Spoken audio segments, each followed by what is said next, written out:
क्या इस देश में मुसलमान होना ही अपराध हो गया है? क्या मुसलमानों का सांस लेना भी जल्द ही अपराध हो जाएगा? जिस तरह से आसपास जो नजारे दिखाई दे रहे हैं, जो हिंसा दिखाई दे रही है, वह चीख चीख कर कह रहे हैं कि मोदी सरकार में, मोदी राज में, योगी राज में बस मुसलमान होना काफी है और उसके बाद आपके ऊपर हिंसा, गालियां, मारपीट और आपके कत्लेआम का अनाउंसमेंट होना शुरू हो जाता है। बनारस जो मोदी जी की संसदीय सीट है, वहां पर गंगा में बैठकर इफ्तार करना 14 मुसलमानों के लिए अपराध हो गया। 14 मुसलमानों को गिरफ्तार करके जेल में डाल दिया गया है। महाराष्ट्र के पुणे में इफ्तार पार्टी पर 100-150 लोग हमला करते हैं। देश की राजधानी दिल्ली, जहां पर ग्रेट अमित शाह जी का शासन है, उनके अंडर दिल्ली पुलिस काम करती है, वहां उत्तम नगर में सड़कों पर चीख चीख कर लोग मुसलमानों को मारने, मुस्लिम बच्चों को मारने का ऐलान कर रहे हैं और पुलिस तमाशबीन बनी हुई है। यह कत्लेआम का कॉल, यह गिरफ्तारी इफ्तार पार्टी पर इतनी नफरत इस्लामोफोबिया नहीं है तो और क्या है?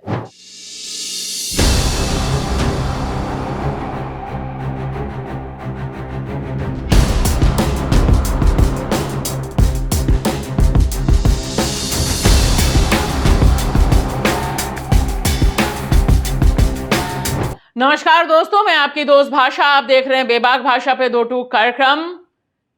बहुत सीधा सा सवाल है कि क्या मोदी राज में मुसलमान होना अपराध हो गया है?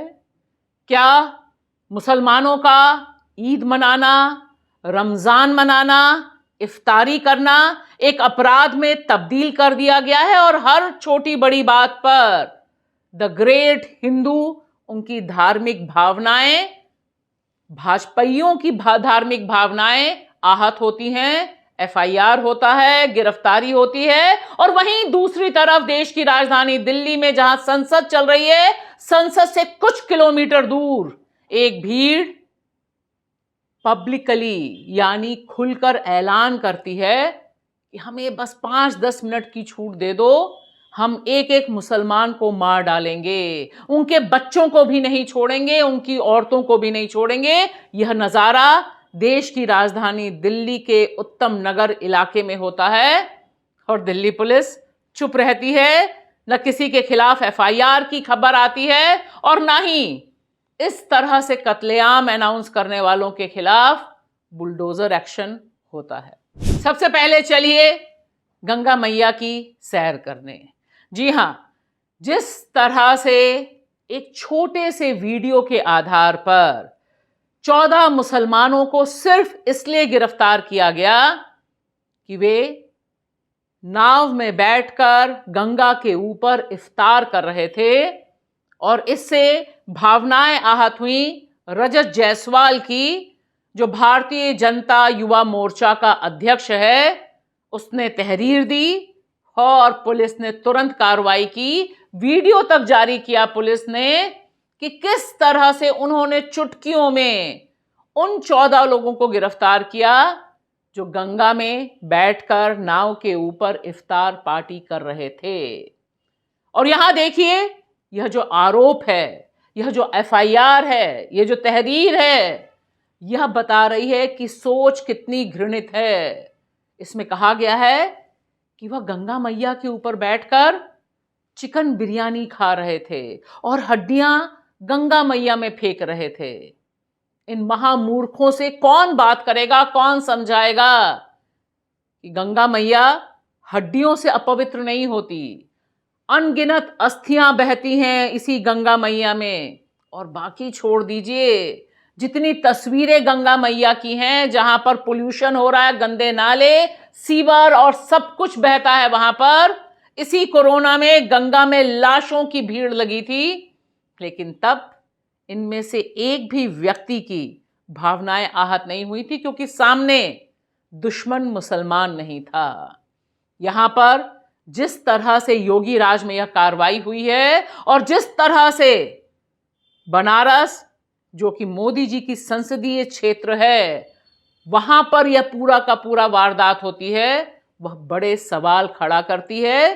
क्योंकि जिस समय यह गिरफ्तारी हो रही है और जिस तरह यह नफरत फैलाई जा रही है, ठीक उसी समय यूएन में जो भारत के प्रतिनिधि हैं, वह बहुत चिंता व्यक्त कर रहे हैं।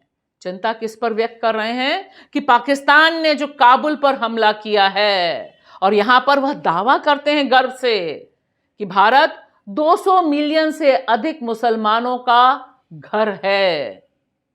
यहां पर यह बयान और यह नफरत आमने सामने रख के सोचिए, सच क्या है।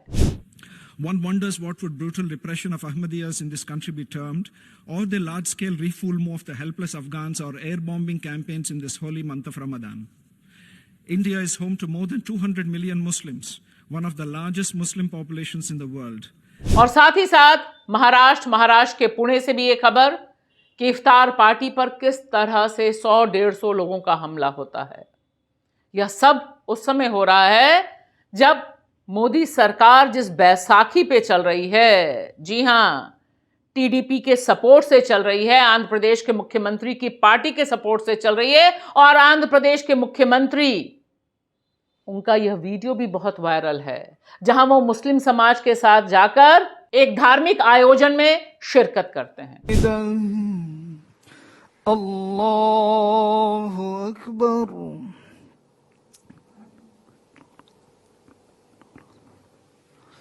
अल्लाहु अकबर। और अब आप देखिए नफरत किस तरह से लोगों को ज़ॉम्बीज बनाती है, और इसमें महिलाएं भी पीछे नहीं है। उत्तम नगर की यह तस्वीर, यह वीडियो, जिसमें महिला ऑन रिकॉर्ड कैमरे पर बोल रही हैं कि मैं मेरठ से आई हूं और मैं किसी भी मुसलमान को जिंदा नहीं छोड़ना चाहती हूं। और तो और वो यह भी कहती हैं कि बच्चों को भी नहीं छोड़ा जाना चाहिए और महिलाओं को भी नहीं छोड़ा जाना चाहिए। उत्तम नगर तब से उबाल पर है जब से होली, और होली में वहां पर एक हिंदू नौजवान की मौत हुई। एक क्राइम का जो इंसिडेंट था, उसके बाद से वहां पर जो सांप्रदायिक हिंसा का दौर चल रहा है, वह बिना रोक टोक चल रहा है।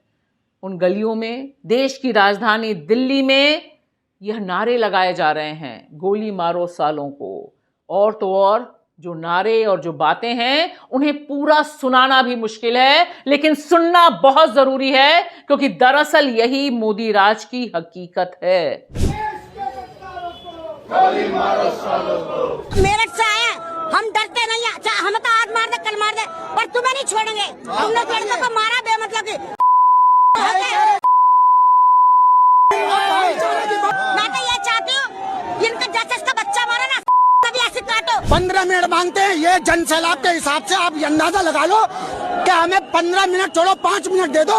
और अंत में बस यही सवाल, क्या भारत में मुस्लिम होना ही अपराध है? क्या मुसलमानों के सांस लेने पर भी यह जो हिंदुत्व ब्रिगेड के लोग हैं, इन्हें दिक्कत होती है? जिस तरह से नफरत फैल रही है और इसे पूरा का पूरा प्रोटेक्शन है, उससे लगता है आने वाले दिन अच्छे नहीं हैं।